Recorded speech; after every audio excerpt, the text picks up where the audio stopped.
The Northern Territory's Labor Senator Trish Crossin says the Northern Immigration Detention Centre is one of the most depressing places she knows of. The Labor Senator is a member of the Joint Select Committee on Australia's Immigration Detention Network that has been looking at the management and resourcing of detention centres, possible alternative solutions and the effect of detention on detainees. The federal government has been pushing a plan to process asylum seekers offshore, but has been forced to back down. Last month, Trish Crossin called for the onshore processing of asylum seekers. She now appears to have changed her mind. I spoke with Trish Crossin earlier today about what she believes the solution is. What we've got to do is try and say to people in Indonesia, when you con these people into getting on a boat, coming here to Australia is not going to be the answer. We're actually going to remove them to another country in our region as part of this solution. And what we're going to do is actually try and smash your business. It's not good for the people who get on a boat. It's certainly not good for people on Christmas Island who see these people losing their lives because that boat journey is very dangerous.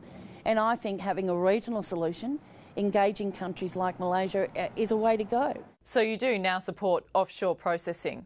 Well, I think we've got to, what's the alternative is what I say, and I think our party has thought long and hard about what we try and do here, about trying to break that model, about trying to ensure that people are not lied to when they get on a boat. They have clear expectations when they get on that boat in Indonesia. Those expectations are not realised when they get to Australia. They are detained. The process can be long, it can be lengthy. There are mental health implications, because they actually expect that the process is going to be much shorter, much quicker, that once they're a refugee, we will accept them. Well, we don't. We actually go through a security check. When they don't pass that security check, their problems are compounded. So I think what we've got to do is actually look at the regional solution. Our government has come up with one solution, and I think that what we need to do is give it a go. Were you shocked by what you saw on the Four Corners program earlier this week and the evidence of asylum seekers self-harming while in detention? To say I was shocked, no. I think if you've been keeping a close eye on what's happening in detention centres, you would know that that is the situation. That's why the committee's been established, to actually have a look at what's happening in there and to make some good recommendations so that the situation can be improved.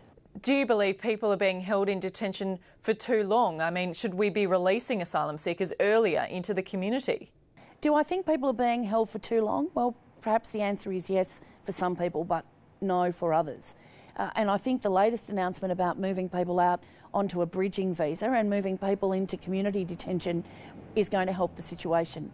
I think there are certainly perhaps people that once they get their refugee status confirmed, that perhaps they could move into community detention while ASIO undergoes those checks. The other thing I think people need to understand is even if they're in community detention, they are still suffering mental health problems. They are still self-harming and they are still worried about their future.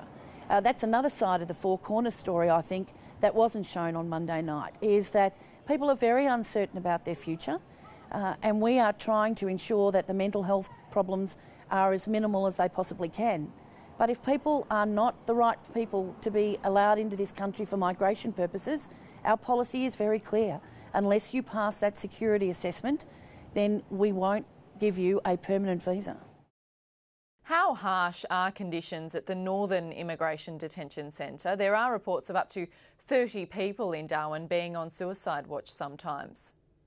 Yes, and I have said publicly that I think the Northern Immigration Detention Centre is probably one of the most depressing places that I know of and I've been into. And that's because, if you remember, it was originally set up to actually house fishermen. They were once upon a time held on their boats in Darwin Harbour when they were caught illegal fishing.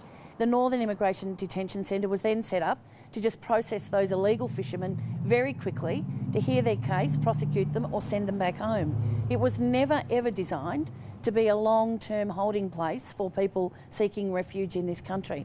And I am hoping that the committee that I'm part of will actually make some very strong recommendations about what is happening in that centre. Refugee advocates have described accommodation at the new detention centre being built at Wickham Point as inhumane. Do you believe the new centre will solve any of these major problems? Well, I think the new centre is being based on the accommodation that's at the Darwin Airport Lodge, and I've been there. that is very similar accommodation to what we put our troops in East Timor. They are, you know, there's open spaces, there's walkways, there's verandas, there's a capacity to actually get out and about like a mini village. So I don't believe that Wickham Point will be, you know, as bad as the Northern Immigration Detention Centre. But nevertheless, the key to this is that we have to keep people who are in detention occupied. We are providing them with English classes and English lessons. We're teaching them how to live in our society.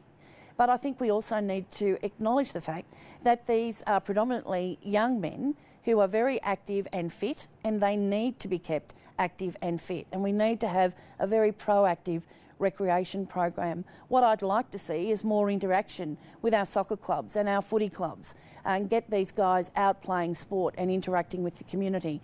I do think that the committee will look very strongly, I hope, at actually providing these people with day release or a provision to actually interact more with the community just for their own mental sake and their mental health.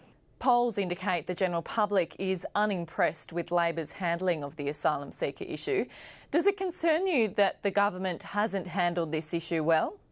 Well, you've got to also remember that there are a significant number of people who are being processed very quickly, who are out into the community very quickly. We've certainly ensured that families and particularly children are moved out into community facilities as quickly as possible. I think what we're not seeing is, you know, some of the good work that is actually being done by this government. Senator Trish Crossin, thanks for joining us. Thanks, Louisa.